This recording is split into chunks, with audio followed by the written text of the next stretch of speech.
Miniature painting can seem very intimidating when you first hear about it or even start it.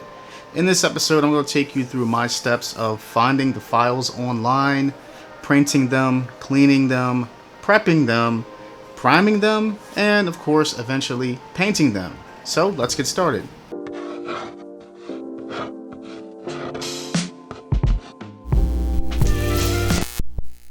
Okay guys, so the first thing that I do when I go to set up my 3D printing is I have to grab a file first. So a great site to grab a lot of miniature files is called myminifactory.com.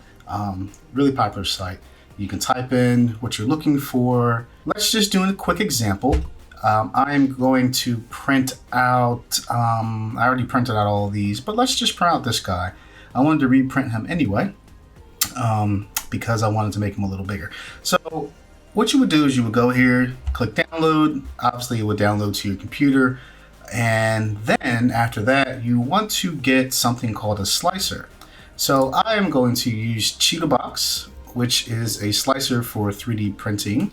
And basically a slicer just puts it in a file that the 3D printer can read, so that way it can print it. So I already have this guy downloaded, so I'm just going to open that and it'll pop down just like that. So this is supposed to be your printing build plate. Don't worry guys, I will go over all this in full detail in another video. This is just supposed to be quick.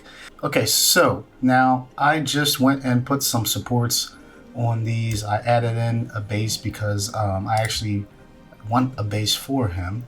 But you know what? I might add an extra base because I need some extra bases printed out, you know. So I'm just going to add a few copies elsewhere. Okay, it looks good to me, and I'm going to hit this slice button, and the slicer is going to do its thing. It's going to give me a time. So for this to print, it is 4 hours, about 4 hours and 24 minutes, which seems about right. Now, I did increase the size of this miniature to 45 millimeters. He was about 32-ish, but I like my miniatures just a little bigger. It makes it easier to paint, more detail. So I hit slice. I'm going to send this over to my printer and get it printed. Now that the files are finished printing, the next step is to clean them up and then prime them with a good spray primer.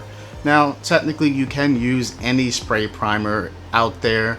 In my opinion, I think that the hobby grade spray primers are the best because in the past I've used other spray primers from automotive stores or even Home Depot, even Walmart, and they just weren't as good as the hobby grade ones. I found when I used the hobby grade primers, especially the one made by Citadel, the finish came out more glossy and very, very smooth, and that really made my paints show more, and I didn't lose a lot of detail.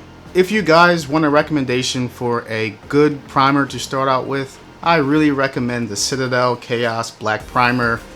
That is the primer that I use right now, and I think it's fantastic. So once the miniature is all primed and dry, it's time to start painting. When painting your miniatures, there's 4 basic steps. The first step, what we just talked about, is priming.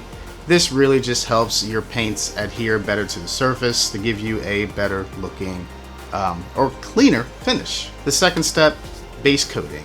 Base coating is figuring out what colors you want to use for specific parts on your miniature, such as the head, the clothing, any type of other accessories that they may have, and you just putting down that color on that particular part, such as the skin. You might want to use some type of skin tone, obviously, or if they have some type of leather on them as far as gloves or boots, you're probably going to pick like a brown color.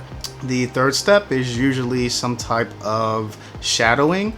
A lot of people use what they call a wash, which is basically thin down paint, and the washes will go into the little corners and cracks and crevices and sit there and really bring out the shadows in your figure. The next step after that, step 4, would be your highlights, which is actually one of my favorites because it really starts to bring the miniature to life once you start applying this step. And that's it, guys. Follow those 4 basic steps, and in some future episodes I will go more into detail about those steps and what to do. So that's it for this episode. If you guys like this episode, hit that like button, and if you love it, consider subscribing, and I will definitely have some more videos in the future. Thanks.